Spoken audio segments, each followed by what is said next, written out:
Good afternoon, this is Dr. Ranu and this is my lecture on RBC abnormality. What is RBC abnormality? Let's get started. Abnormalities in RBCs, their clinical significance. तो RBCs में जो भी abnormality होती है वो clinically एक पहचान होती है, हमको पता चलता है कि पेशेंट को क्या दिक्कत हो रही है। आरबीसी में एबनॉर्मलिटी आने से पेशेंट में क्या क्या दिक्कत आएगी, जैसे एनीमिया की दिक्कत आएगी। ठीक, तो आरबीसी आपको जैसा कि मालूम है कि हीमोग्लोबिन कैरी करता है और हीमोग्लोबिन ऑक्सीजन कैरी करता है। तो पेशेंट को हीमोग्लोबिन जैसे कम हो गया है वो भी आरबीसी के अंदर ही आता है। तो आरबीसी की एबनॉर्मलिटी में हीमोग्लोबिन की एबनॉर्मलिटी भी आती है।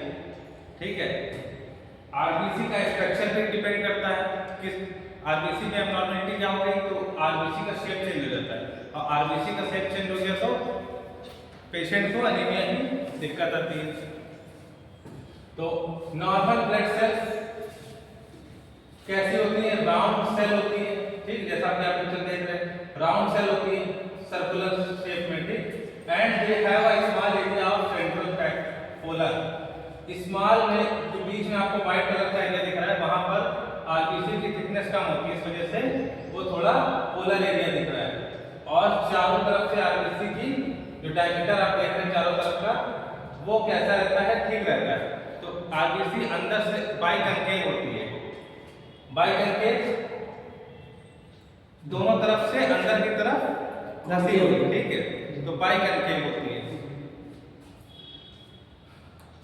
और सेंटर एरिया जो पोलर एरिया है वो वही ये बाइकनकेव एरिया जो आपको ग्लो कर रहा दिख रहा है वो बाइकनकेव एरिया, वहां पे डेंसिटी कम है इस वजह से वो ग्लो कर रहा है। ठीक, व्हाइट कलर डेंसिटी कम होने की वजह से, डेंसिटी कम होने की वजह से आरबीसी की only slight variation in size.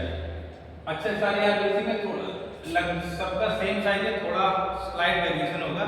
जरूरी नहीं है सारी आरबीसी का साइज 7 माइक्रोमीटर 7, थोड़ा बहुत कोई 6.5 होगी, कोई 7.2 होगी, तो सबका साइज नॉर्मल से थोड़ा ज्यादा या कम या ज्यादा हो सकता है, प्लस माइनस हो सकती है। ठीक है, दूसरा माइक्रोसाइट्स, ये भी आरबीसी का एक टाइप है।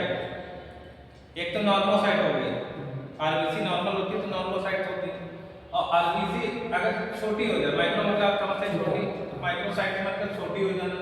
इसमें क्या होता है? माइक्रोसाइट की आरबीसी माइक्रोसाइट्स होते हैं इसमें। ठीक है, डिक्रीज इन द साइज, तो आरबीसी का साइज है 7 माइक्रोमीटर, उससे कम हो जाए, डिक्रीज हो जाए। अब डिक्रीज हो जाएगी, जाहिर सी बात है ऑक्सीजन कम लेके जाएगी, तो पेशेंट में सिम्टम देखने को मिलेंगे डिसीज फॉर्म में। Associated with the iron deficiency, अब आरबीसी का साइज छोटा हो गया तो आरबीसी कंटेंट भी कम हो जाएगा, तो पेशेंट में एनीमिया की दिक्कत आएगी। तो ऐसी कंडीशन में हम लोग बोलते हैं पेशेंट को जब एनीमिया हो जाता है तो माइक्रोसाइटिक एनीमिया बोलते हैं। और जिस कंडीशन में आरबीसी का शेप नॉर्मल रहता है फिर भी एनीमिया है, तो हो सकता है एनीमिया विटामिन B12 की डेफिशिएंसी को फोलिक एसिड की कमी से हो, तो उससे हम लोग नॉर्मोसाइटिक एनीमिया बोलेंगे। आरबीसी के शेप में कोई परिवर्तन ना हो तो नॉर्मोसाइटिक एनीमिया, और आरबीसी का साइज छोटा हो जाए उसकी वजह से खून की कमी तो माइक्रोसाइटिक एनीमिया। मैक्रोसाइट, मैक्रोसाइट क्या होता है? आरबीसी का एक फॉर्म होता है जिसमें सेल का साइज बड़ा हो जाता है आरबीसी का, ये नॉर्मल सेल और ये मैक्रोसाइट होते हैं, मैक्रोसाइट और आरबीसी।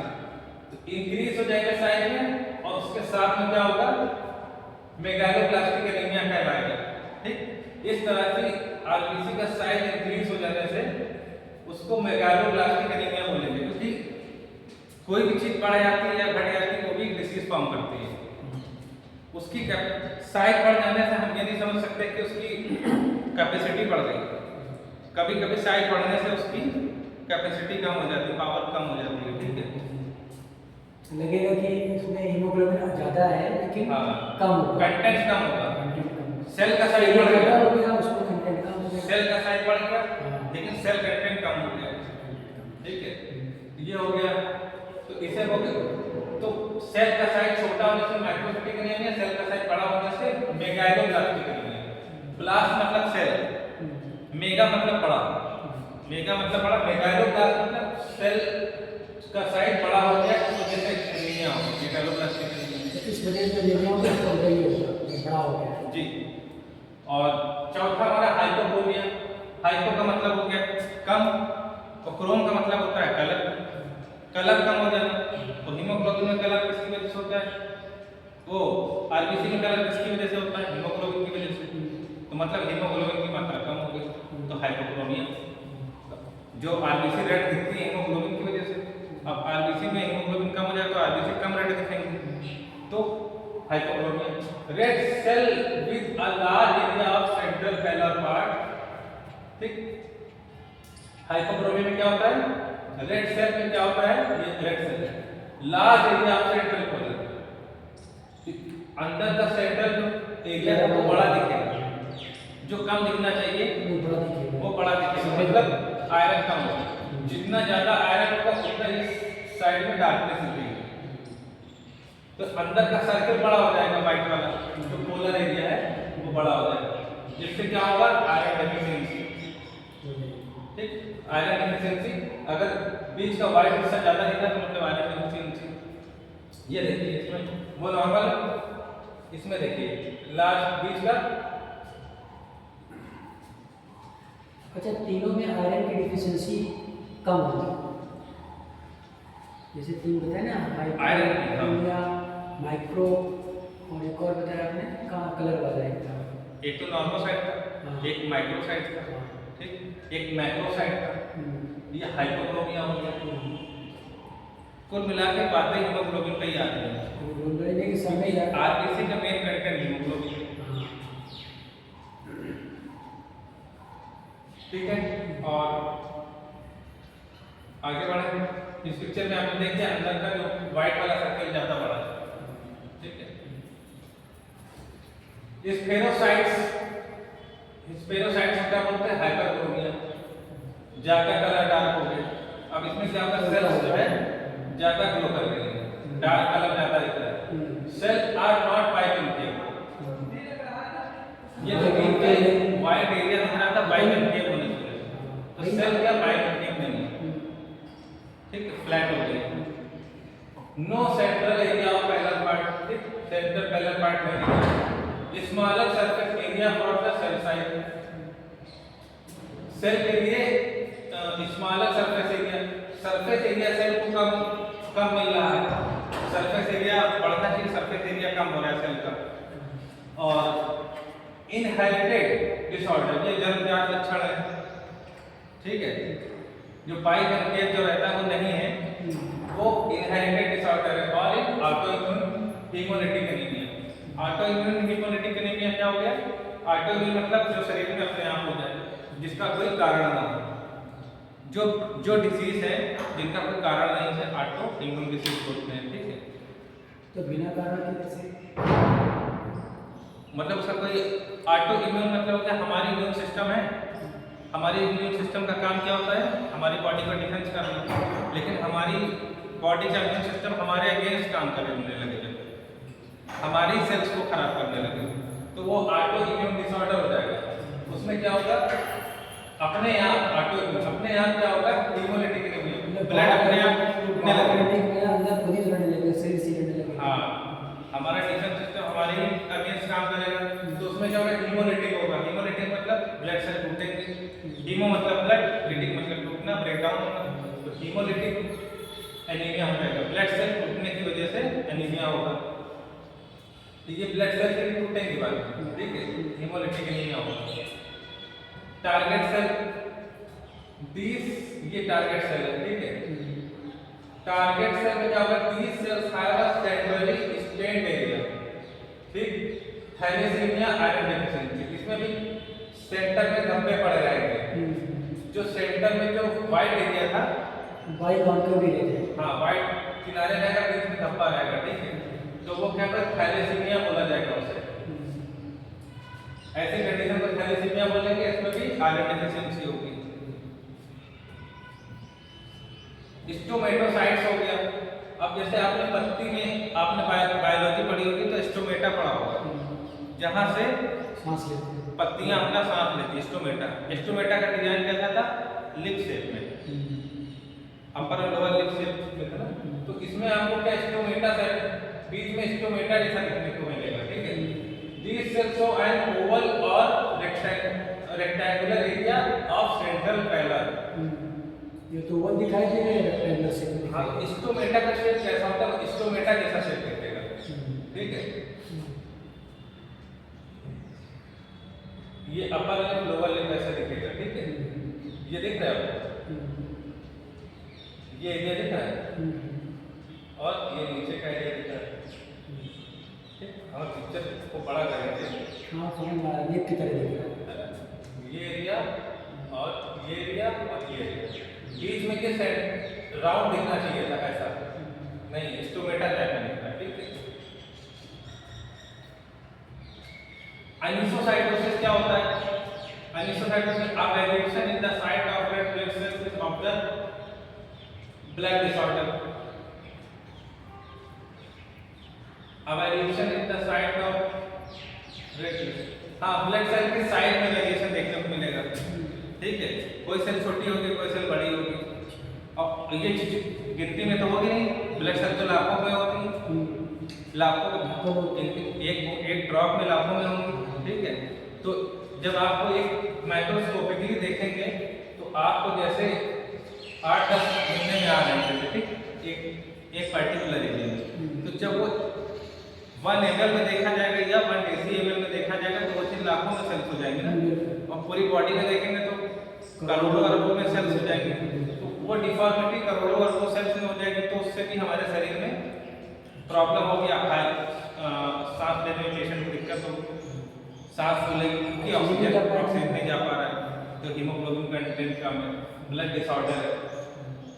तो सारी आरबीसी का साइज नॉर्मल नहीं, देखिए ये छोटी है, ये बड़ी है, एक साइज के लिए एक साइज के इसमें देखिए लगभग एक साइज प्लस माइनस थोड़ा अंतर आता है, लेकिन ज्यादा वेरिएशन आता है, ठीक है। अनिसोसाइटोसिस मतलब एक समान ना होना, ठीक, एक समान साइज ना हो। पिक्लोसाइटोसिस में क्या हो गया? A variation in the shape of our blood vessels of the blood, इसमें भी है। आप अनिसोसाइटोसिस में देखोगे गदा का शेप दिखेगा, तो आरबीसी है, एक तरफ आपको बड़ा दिखेगा पार्ट, एक तरफ टेल, हेड और टेल दिखेगा। आरबीसी में आपको हेड और टेल दिखेगा।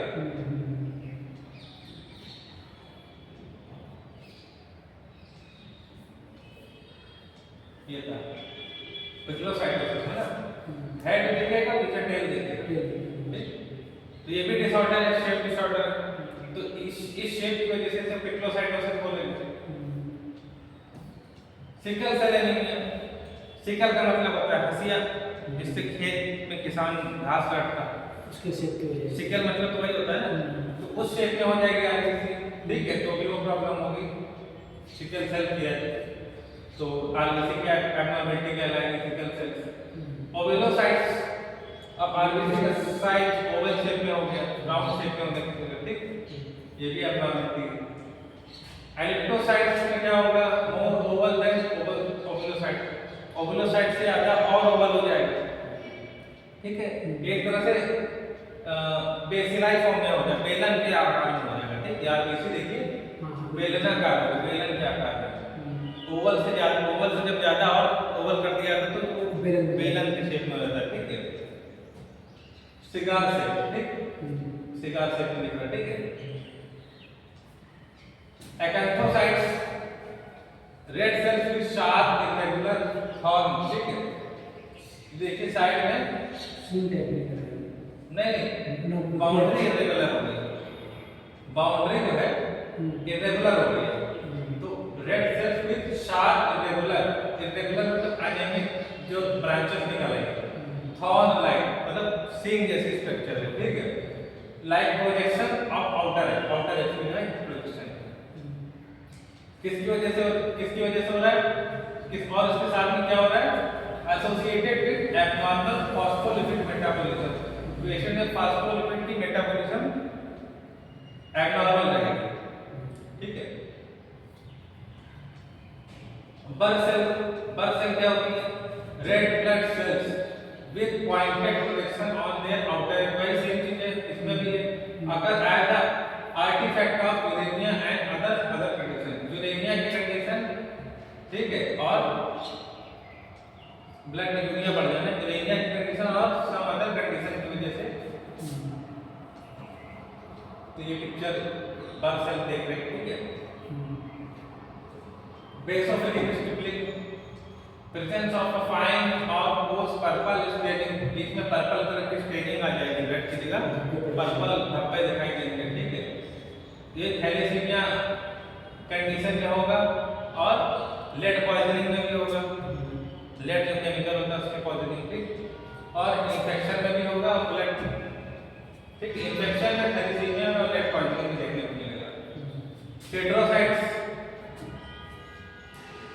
तो पैपेनहाइमर बॉडीज जिसे बोलते हैं, साइटोसाइट में पैपेनहाइमर बॉडीज, इसमें भी पर्पल कलर देखने को, ग्रेन्यूल देखने को मिलेंगे, ठीक। Purple colour granule of iron, iron के ग्रेन्यूल देखने को, डाई टाइप। हाँ होना। तो इसमें क्या होगा, haemolytic anaemia after splenectomy, spleen के किसी की सर्जरी हुई है, स्प्लीन उसमें निकाल दिया गया है, रिमूव कर दिया गया, वो ऐसी सर्जरी के बाद क्या होगा, हीमोलिटिक एनीमिया देखने को मिलेगा। और इसमें आयरन कंटेंट जो है पूरे में होना चाहिए, तो डॉट डॉट में लिखा है, ठीक। आयरन का ये पूरा डार्क है ना आयरन साइड में, तो वो होना चाहिए। हॉबल गर्ल बॉडी क्या है, हॉबल गर्ल बॉडी में brown purple splitting nuclear fragments in the red blood sales seen in post splenectomy patient and also appear in hemolytic and megaloblastic anemia। तो इसमें भी जो सेंटर में आपको धब्बा दिख रहा है, ठीक है, ये स्टेनिंग के बाद देखने को, आरबीसी का कलर करने, स्टेनिंग करने के बाद जो पिक्चर है, इसमें क्या न्यूक्लियर फ्रैगमेंट देखने को मिल रहा है बीच में, ठीक है, in the red blood sales seen in, ये कंडीशन किसमें देखने को मिलेगी, जिनकी स्प्लीन रिमूव करी जा चुकी है उन पेशेंट में, और हीमोलिटिक एनीमिया के पेशेंट में, और मेगालोब्लास्टिक एनीमिया के पेशेंट में देखने को मिल सकती है। कैमोड्रिन देखने को मिलेगी, purple staining, purple staining thread like filament, इसके अंदर धागे जैसे ये फिलामेंट देखने को मिलेगी, in the shape of ring of red cells, haemolytic और मेगालोब्लास्टिक एनीमिया में देखने को मिलेगी। सिस्टोसाइट्स का है, रेड ब्लड सेल फ्रैगमेंट देखने को मिलेंगे, ये देखो सिस्टोसाइट्स, आरबीसी के छोटे छोटे टुकड़े बिखरे हुए देखने को मिलेंगे।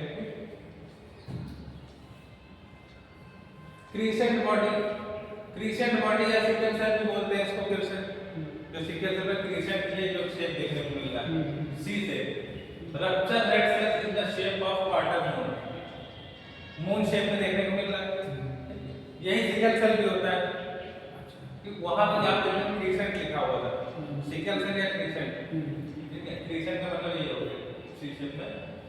क्रीनेटेड cell, red cells having irregular outer edge, ये भी देखने को अनिसोटाइप साइटोसिस में देखा था लोगों ने, irregular edges, this is often due to faulty drawing of blood smear. तो ये डिजीज की वजह से नहीं है, ये इसलिए देखा जाए कि पेशेंट जब ब्लड की स्लाइड बनाई जाती है तो वो फॉल्टी ड्राइंग, ठीक, उसको सुखाया जाता है, स्लाइड का जो प्रिपरेशन करते हैं, स्मीयर बनाते हैं, पेरिफेरल ब्लड स्मीयर बनाते हैं, ब्लड की एक बूंद डाल के उसको खींचते हैं स्लाइड से, तो स्मीयर बनाते हैं, स्मीयर को ड्राई करना होता है, ड्राई करते समय कुछ गलतियां हो जाती हैं, ठीक, फॉल्टी ड्राइंग, सही तरीके से ना सुखाना, उसमें आपको ये आरबीसी का साइज बिगड़ता हुआ देखने को मिल सकता है, क्योंकि ब्लड पड़ा हुआ बाहर, वो तो टूटेगा नहीं समय के बाद, जब तक वो आरबीसी ब्लड के अंदर फ्लो हो रहा है तब तक वो सही सलामत है, लेकिन वो जब ब्लड से बाहर हो गया, ठीक है, तो वो उसको न्यूट्रिशन नहीं मिलेगा ना, आरबीसी को तो न्यूट्रिशन चाहिए, तो वो ब्रेक डाउन हो जाएगी, उसकी सेल रप्चर हो जाएगी, ठीक है। हैंड बॉडी, हैंड बॉडी में it is found patient with glucose 6 phosphate deficiency, तो ग्लूकोज 6 फास्फेट डेफिशिएंसी में देखने को मिलेगा, and the patient is prone to drug induced anaemia और केमिकल पॉइजनिंग, तो ये केमिकल पॉइजनिंग देखने को कंडीशन देखने को मिलेगी हैंड बॉडीज आरबीसी के ऊपर जो है, मतलब एक तरह से काटा हुआ जैसे दिख रहा है, काट दिया गया, जैसे बिस्किट को काट लेते हैं ना, इस तरह से हैंड बॉडी, ठीक है। ये स्लाइड हमारी खत्म हो गई, आज का लेक्चर भी यहीं कंप्लीट होता है एबनॉर्मल आरबीसी के बारे में, ठीक है, थैंक यू।